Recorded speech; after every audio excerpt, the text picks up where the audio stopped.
Hello बच्चों, कैसे हो आप सभी। आप सभी का मेरी इस हिंदी पाठशाला में स्वागत है। तो बच्चों, आज की इस कक्षा का विषय है पर्यावरण। आज हम प्रदूषण, अपने पर्यावरण, इन सब के बारे में पढ़ेंगे। तो चलिए शुरू करते हैं। अध्याय 17, पर्यावरण प्रदूषण। निबंध, अध्ययन से पूर्व। तो बच्चों, जैसे कि आप इस चित्र में देख सकते हैं कि लोग अपनी गाय भैंस को नदी में नहला रहे हैं। उसी नदी में ये धोबी कपड़े भी धो रहा है। मतलब ये लोग गंदगी फैला रहे हैं, प्रदूषण फैला रहे हैं। और इस निबंध का मूल तत्व है, प्रस्तुत पाठ में पर्यावरण के बढ़ते प्रदूषण और प्राकृतिक धरोहर को नष्ट कर अवरोध उत्पन्न करने पर उन्हें रोकने का उपाय दर्शाया गया है। जो पाठ हम आगे पढ़ने वाले हैं, इस पाठ में पर्यावरण में जो प्रदूषण और प्राकृतिक धरोहर को खत्म यानी नष्ट कर अवरोध उत्पन्न करा जा रहा है, उसे रोकने के उपाय दर्शाए गए हैं, यानी कि उपाय बताए गए हैं।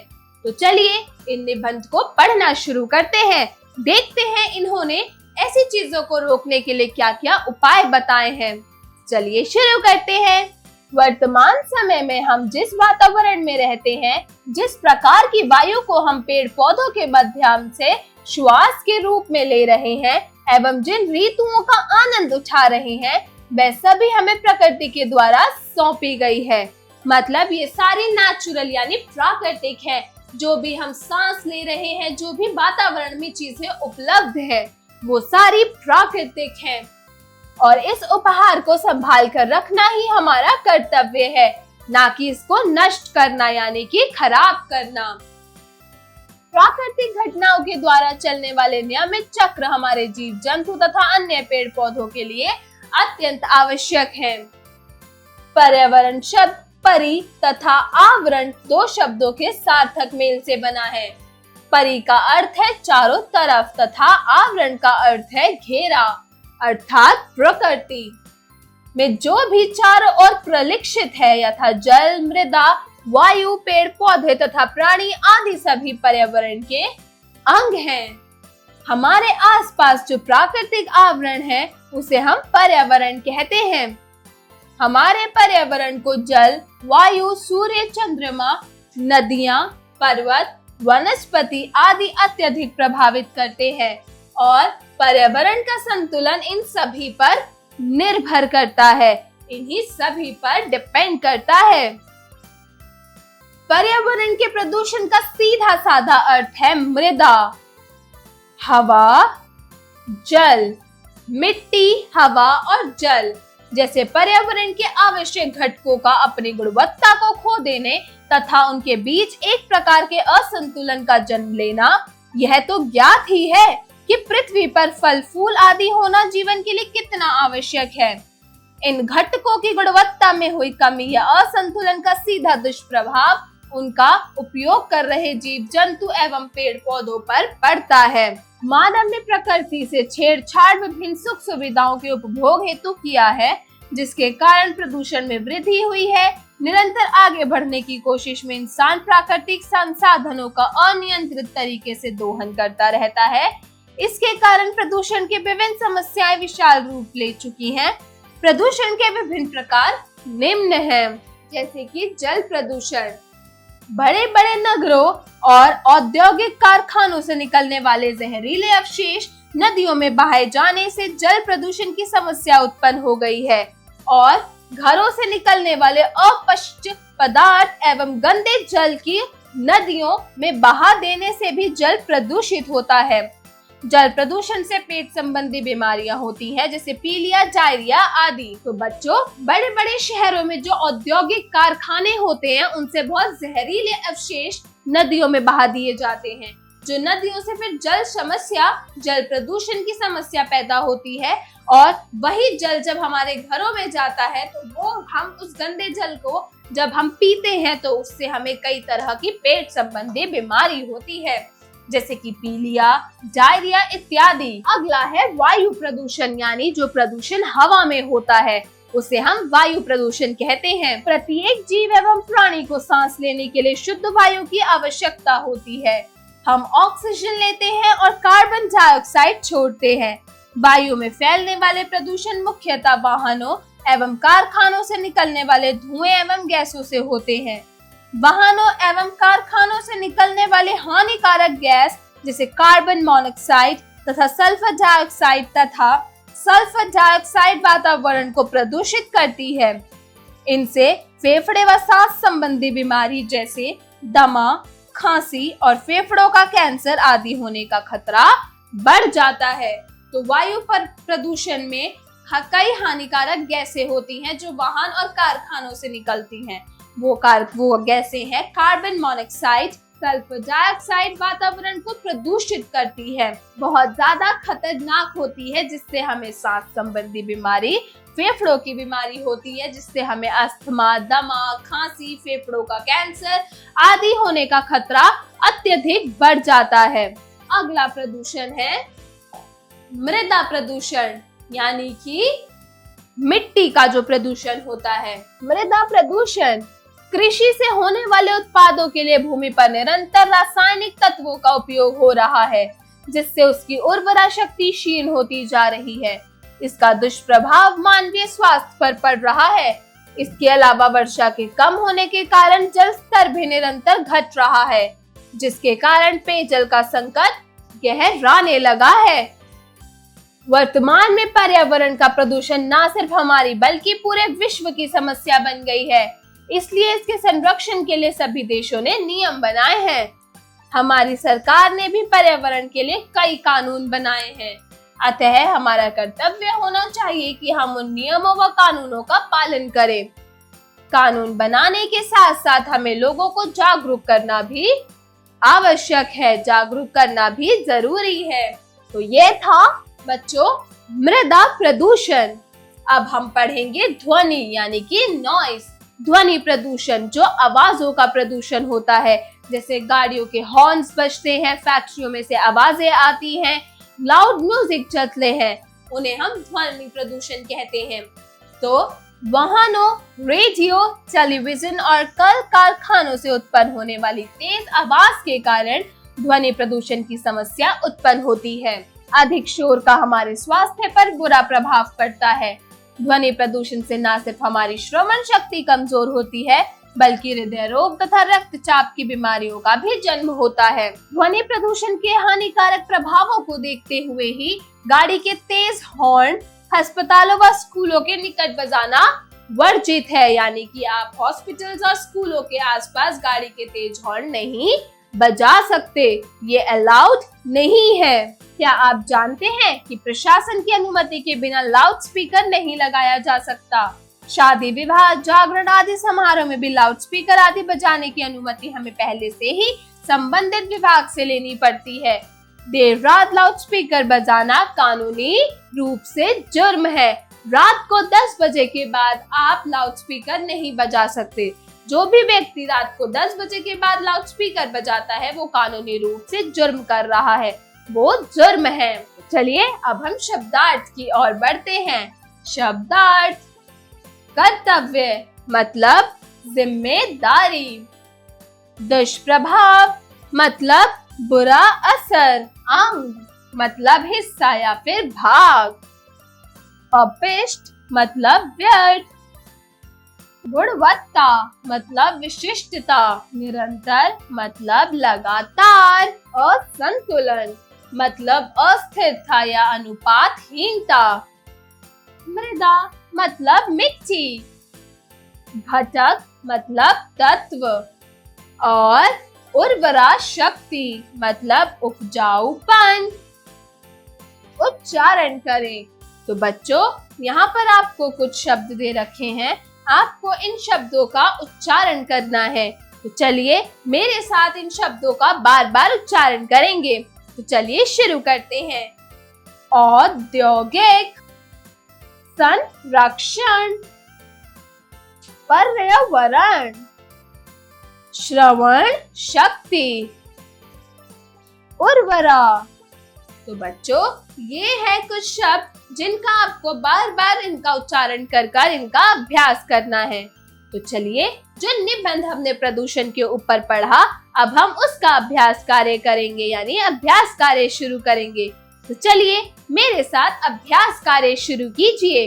अभ्यास कार्य, जरा बोलिए। Speaking skills. प्रश्न 1, दिए गए प्रश्नों के उत्तर बताइए।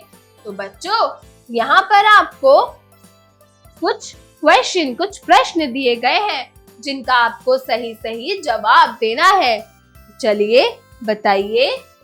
ख, पर्यावरण किन शब्दों के योग से बना है? परि जमा वरण, पर्यावरण। तो बच्चों, पर्यावरण 2 शब्दों के आगमन से बना है, 2 शब्दों के योग से बना है। परि जमा आवरण, पर्यावरण। ख, जल प्रदूषण से कौन सी बीमारियां होती हैं? तो बच्चों, जल प्रदूषण से हमें डायरिया और पीलिया की बीमारी होती है। ग, हमारे पर्यावरण को कौन कौन प्रभावित करते हैं? तो बच्चों, हमारे पर्यावरण को मिट्टी, ध्वनि, जल, वायु, हर एक चीज प्रभावित करती है। अगर हम किसी भी चीज को छेड़ते हैं, किसी भी चीज में गंदगी मचाते हैं, प्रदूषण मचाते हैं, तो वो हमारे पर्यावरण को प्रभावित करते हैं। घ, वाहनों और कारखानों से कौन सी गैस निकलती है? तो बच्चों, वाहनों और कारखानों से कार्बन मोनोऑक्साइड और सल्फर डाइऑक्साइड, ये 2 गैसें निकलती हैं। जरा लिखिए। Writing skills. दिए गए प्रश्नों के उत्तर लिखिए। तो बच्चों, यहाँ पर आपको कुछ प्रश्न दिए गए हैं, आपको जिनका जवाब लिखकर बताना है।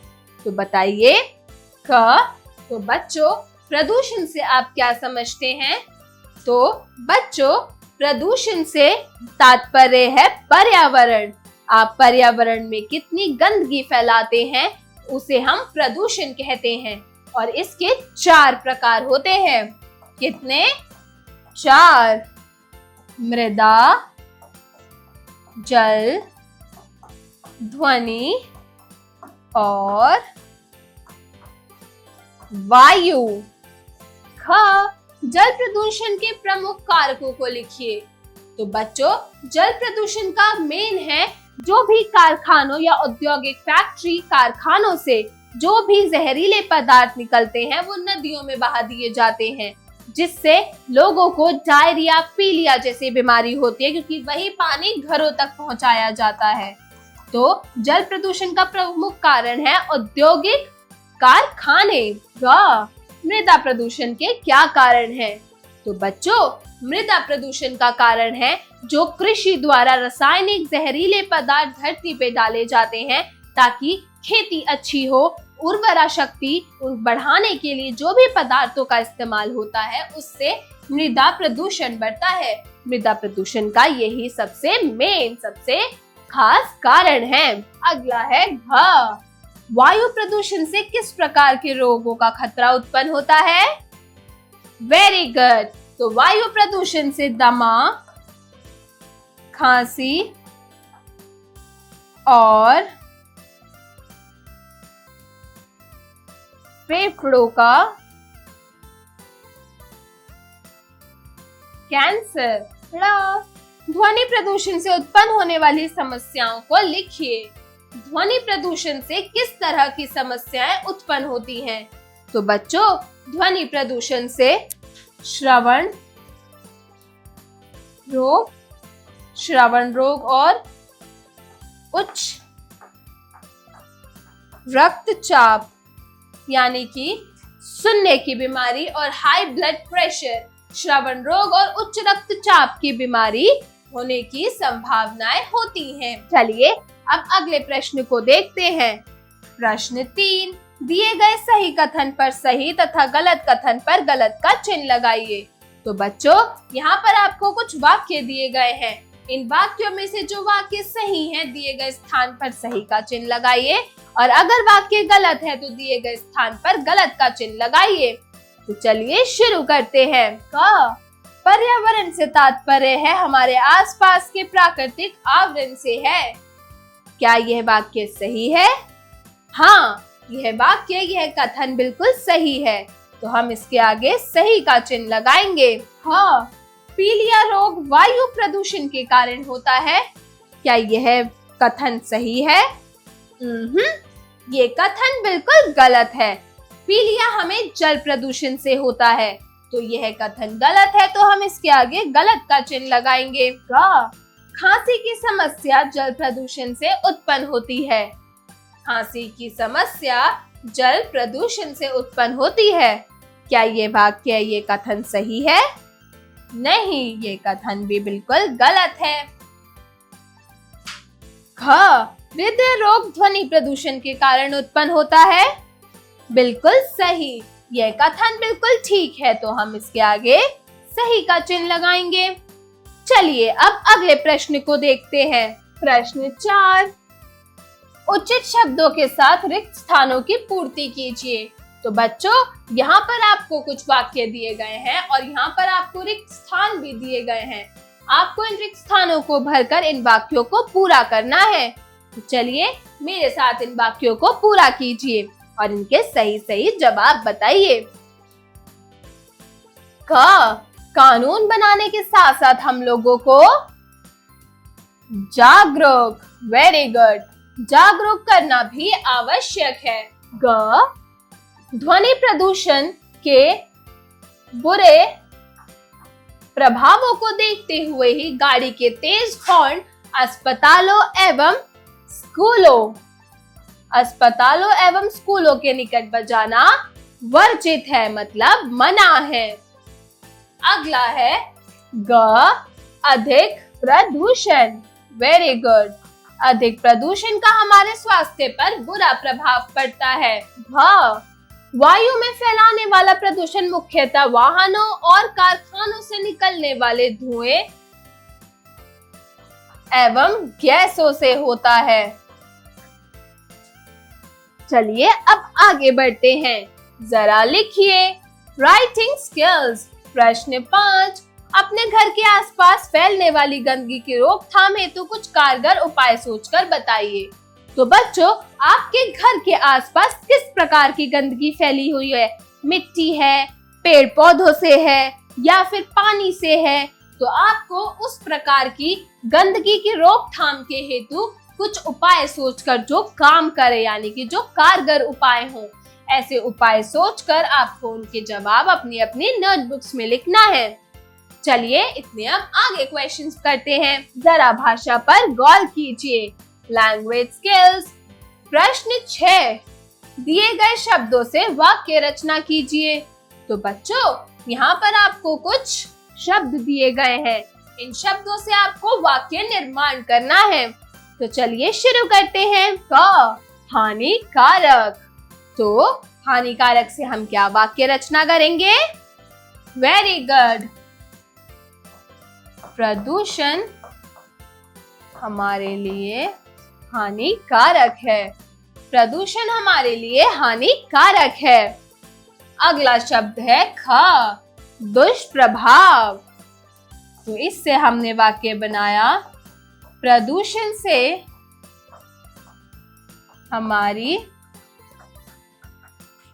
जिंदगी में दुष्प्रभाव पड़ता है।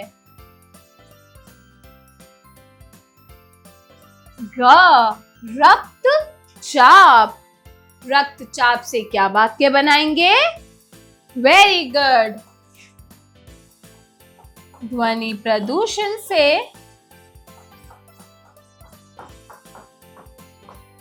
रक्तचाप बढ़ता है।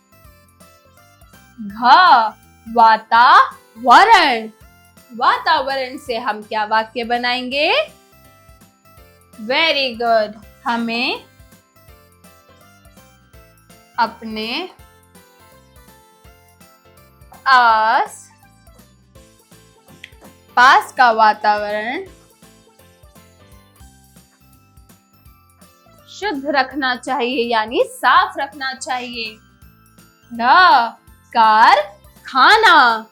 तो कारखाने से हमने वाक्य बनाया, कारखाने से निकलने वाली गैस हानिकारक हानिकारक होती है। तो यह थे इन शब्दों के कुछ वाक्य। अगला प्रश्न है प्रश्न 7। दिए गए प्रत्ययों से दो दो शब्दों की रचना कीजिए। तो बच्चों, यहाँ आपको कुछ प्रत्यय शब्द यानी कि जो शब्द के बाद जोड़े जाते हैं वो प्रत्यय शब्द दे रखे हैं। इन प्रत्यय शब्दों से आपको दो दो शब्दों की रचना करनी है। तो चलिए शुरू करते हैं। का, ता। ता प्रत्यय से आप क्या शब्द बनाएंगे? वेरी गुड, हमने ता प्रत्यय से बनाया सफलता और निकटता। खा, पन। पन प्रत्यय से क्या शब्द बनेंगे? वेरी गुड, अपना, पन और अकेलापन। गा, गा है वट। तो वट से हमने बनाया पंचवट और करवट। पंचवट और करवट। अगला है घा, हट। तो हट से हमने वाक्य शब्द बनाया घबराहट और चिल्लाहट। अगला है प्रश्न 8। दिए गए शब्दों का संधि विच्छेद कीजिए। तो बच्चों, आपको यहाँ कुछ शब्द दिए गए हैं, आपको इन शब्दों को तोड़कर लिखना है। जैसे क सुरेंद्र। सुरेंद्र को आप कैसे लिखेंगे? सुर जमा इंद्र, सुरेंद्र। ख है मुनींद्र। मुनींद्र को कैसे लिखेंगे? वेरी गुड, मुनि जमा इंद्र। ग रामेश्वर। रामेश्वर को कैसे लिखेंगे? तो हम रामेश्वर को लिखेंगे राम जमा ईश्वर। घ है नयन। नयन, इसको हम कैसे लिखेंगे? ने जमा अन, नयन। चलिए अब अगले प्रश्न को देखते हैं। प्रश्न 9। तत्पुरुष समास के 5 उदाहरण लिखकर उनके पदों को भी बताइए। तो बच्चों, यहाँ पर आपको जैसे एग्जाम्पल दिया है राजादेश, मतलब राजा का आदेश, ऐसे ही आपको 4 और उदाहरण देकर उनके पदों को भी लिखना है, मतलब उसको ऐसे एक्सप्लेन कर कर भी लिखना है। अगला है जरा रचनात्मक कार्य कीजिए, क्रिएटिव स्किल्स। प्रश्न 10। पर्यावरण संरक्षण विषय पर एक संक्षिप्त निबंध तैयार कीजिए। हम पर्यावरण को कैसे बचा सकते हैं, इस पर आपको एक अच्छा सा निबंध लिखना है, एक संक्षिप्त निबंध तैयार करना है। अगला है जरा दिमाग लगाइए, ब्रेनस्टॉर्मिंग एक्टिविटी। प्रश्न 11। दिए गए चित्रों को देखकर उनका प्रदूषण के प्रमुख प्रकारों से विभाजन कीजिए। तो बच्चों, यहाँ आपको जल प्रदूषण और ध्वनि प्रदूषण, ये 2 आपको चित्र दे रखे हैं। आपको इन चित्रों के नाम लिखने हैं और इनके प्रकारों से इनका विभाजन करना है। अगला है जीवन कौशल एवं मूल्य परक प्रश्न, life skills and value based question. प्रश्न 12। प्रदूषण की रोकथाम हेतु आप किस प्रकार के जागरूकता अभियान का संचालन करेंगे जिससे लोगों को भी लाभ मिले, बताइए। तो बच्चों, जैसे प्रदूषण को रोकने के लिए आप किस प्रकार जागरूकता, मतलब लोगों में जागरूकता फैलाएंगे, कैसे उस अभियान का संचालन करेंगे जिससे लोगों को भी लाभ मिले, बताइए। तो इसका जवाब भी आप लोग अपनी अपनी नोटबुक्स में लिखेंगे। आशा करती हूँ कि आपको समझ आया होगा कि पर्यावरण में प्रदूषण फैलाना हमारे लिए ही हानिकारक है, तो हमें इसका खास ध्यान रखना चाहिए कि हमें अपने पर्यावरण को, अपने वातावरण को जितना साफ सुथरा रखेंगे वो हमारे लिए ही अच्छा है। और ये निबंध, ये पाठ आपको अच्छा लगा होगा। मिलती हूँ अगली कक्षा में एक नई कविता या कहानी के साथ। तब तक के लिए बाय बाय।